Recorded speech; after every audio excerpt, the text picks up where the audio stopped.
क्या आप चिंता करते हैं? क्या आप परेशान होते हैं? क्या आपको किसी बात की तकलीफ़ है जो आपको ऐसा लगता है कि वो अब जीवन से ख़त्म नहीं होने वाली है? आप लगातार उसके बारे में सोचते हैं, परेशान होते हैं। रात और दिन आपका ध्यान, आपकी सोच और आपके विचार उन्हीं बातों की ओर जाते हैं। अगर आप ऐसा करते हैं तो आज का वचन आपके लिए परमेश्वर की ओर से, जो फिलिपियों की किताब उसका 4वां अध्याय और वचन 7वां है, 6वां और 7वां, जो आपने कई बार सुना होगा, कई बार आपने और मैंने सुना है। वो इस तरीके से कहता है, किसी भी बात की चिंता मत करो।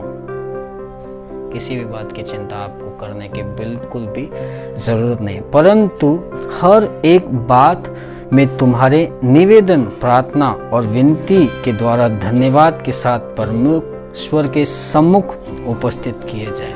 हर एक बात, किसी भी बात की चिंता करने से पहले परमेश्वर का वचन आपको और मुझे ये सिखाता है। जब मैं यहाँ ये सिखा रहा हूँ, जब मैं यहाँ कह रहा हूँ, तो मैं भी बहुत सारी समस्याएं मेरे दिमाग में है, बहुत सारी बातें मेरे दिल में चल रही है, दिमाग में चल रही है कि ये है, ये तकलीफ़ें, ये भी मुसीबतें हैं। और ऐसे ही जब आप ये बातें सुन रहे हैं यूट्यूब पर और जहाँ कहीं पर भी आप सुन रहे हैं, आपके भी दिमाग में बहुत सारी बातें, बहुत सारे विचार चल रहे हैं, बहुत सारी चिंताएं चल रही हैं। लेकिन वचन आपको और मुझे सिखाता है कि किसी भी बात की चिंता मत करो, परंतु हर एक बात में तुम्हारे निवेदन, प्रार्थना और विनती के द्वारा धन्यवाद के साथ परमेश्वर के सम्मुख उपस्थित किए जाए।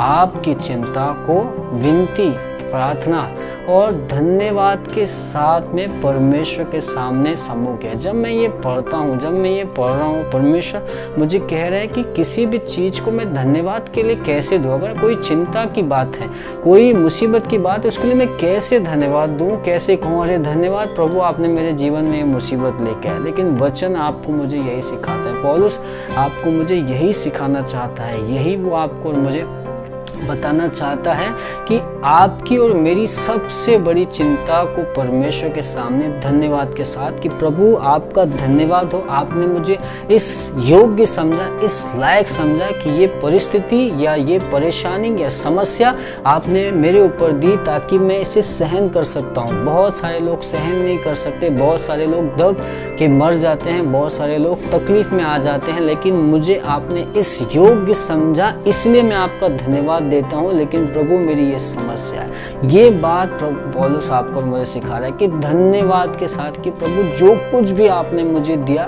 मैं उसके लिए आभारी हूँ। ये मेरे गिरने का कारण नहीं होगा, या मेरे बिगड़ने का कारण नहीं होगा, या बिखरने का कारण नहीं होगा, या नष्ट होने का कारण नहीं होगा, परंतु ये मेरे उठने का कारण होगा, ये मेरे ऊपर आने का कारण होगा कि मैं इसके द्वारा आपके करीब आ सकता हूँ। कई बार परमेश्वर आपको और मुझे अपने करीब रखने के लिए हमारे जीवन में ऐसी कुछ बातों को लेके आते हैं जिससे रात और दिन हम परमेश्वर के ख्यालों में रहते हैं, रात और दिन परमेश्वर के बारे में सोचते हैं। तो इसीलिए पौलुस कहता है कि किसी भी बात की चिंता मत करो, परंतु धन्यवाद दो। धन्यवाद प्रभु कि आपने मेरे जीवन में ये लेके आया और इसके कारण से मैं आपके करीब हूँ।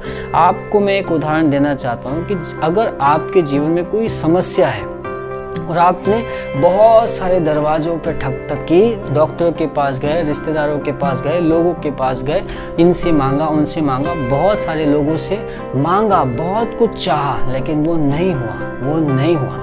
अब आपके पास एक ही जरिया रह गया, या एक ही बात रह गई, और वो कौन रह गया? परमेश्वर रह गया। तो परमेश्वर के पास जब हम आते हैं तो लगातार हम परमेश्वर के पास आते हैं। आपको मालूम है सारे लोग फेल हो गए, कोई मेरी मदद नहीं करेगा, कोई चंगा नहीं करेगा, कोई ठीक नहीं करेगा, कोई कर्जों को माफ़ नहीं करेगा, कोई मुझे कैद से नहीं निकालेगा, कोई मुझे गरीबी से दूर नहीं करेगा, कोई मुझे आशीष नहीं देगा सिवाय परमेश्वर के। तो मैं क्यों उस बात की चिंता करूँ, या क्यों मैं लोगों के पास में वो करूँ, परंतु मैं परमेश्वर के पास जाऊं और परमेश्वर के साथ में बना रहूं। अगर मैं और आप, जब हम हमारे जीवन में हमारी समस्याएं मुझे परमेश्वर के करीब, सृष्टिकर्ता के करीब, मेरे जीवन दाता के करीब अगर मुझे लेके जाती है, तो ये मेरे लिए भली और बेहतर बात है कि मैं इन बातों के कारण या इन समस्याओं के कारण या इन तकलीफ़ों के कारण कम से कम मैं परमेश्वर सृष्टिकर्ता की ओर तो देख सकता हूँ। इसीलिए पौलुस कहता है धन्यवाद के साथ परमेश्वर के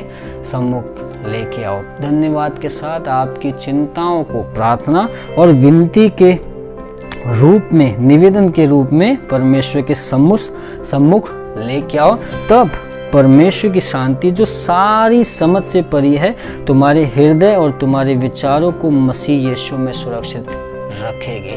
तब परमेश्वर की शांति जो सारी बातों से परे है। आज शायद बहुत आपको, जब आप ये सुन रहे और आप कर्जे में, आपको 1 लाख रुपए नहीं मिल जाएंगे या आपको करोड़ नहीं मिल जाएंगे, अगर आप शायद बीमारी में, शायद तुरंत आपको चंगाई नहीं मिलेगी, लेकिन परमेश्वर का वचन कहता है, ये वचन सामर्थ्य है जो आपसे बात कर रहा है कि परमेश्वर की शांति, तब आपके दिमागों में ऐसी शांति जो सारी समझ से परे है। मुझे नहीं मालूम वो शांति कैसे आपके जीवन में आएगी, कहाँ से आ जाएगी, लेकिन परमेश्वर का वचन कहता है कि परमेश्वर की शांति आपके हृदय में, मेरे हृदय में आएगी जब मैं अपनी निवेदन, प्रार्थना और अपनी चिंताओं को धन्यवाद के साथ परमेश्वर के सम्मुख लेके आता हूँ। आज अगर आप चिंतित हैं, आज अगर आप परेशान हैं, आज अगर आप तकलीफ में हैं, तो उन बातों के लिए परमेश्वर को धन्यवाद देते हुए परमेश्वर के सम्मुख में लेके आइए कि प्रभु धन्यवाद, आपने मुझे इस लायक समझा कि मैं इन बातों का बोझ उठा सकता हूँ, इन बातों को मैं संभाल सकता हूँ। आप मुझे इस लायक समझते हैं, पर प्रभु मैं आपके सामने लेके आता हूँ। मेरी चिंताओं को, मेरी तकलीफों को, मेरी बीमारी को, मेरे कर्जे को, मेरे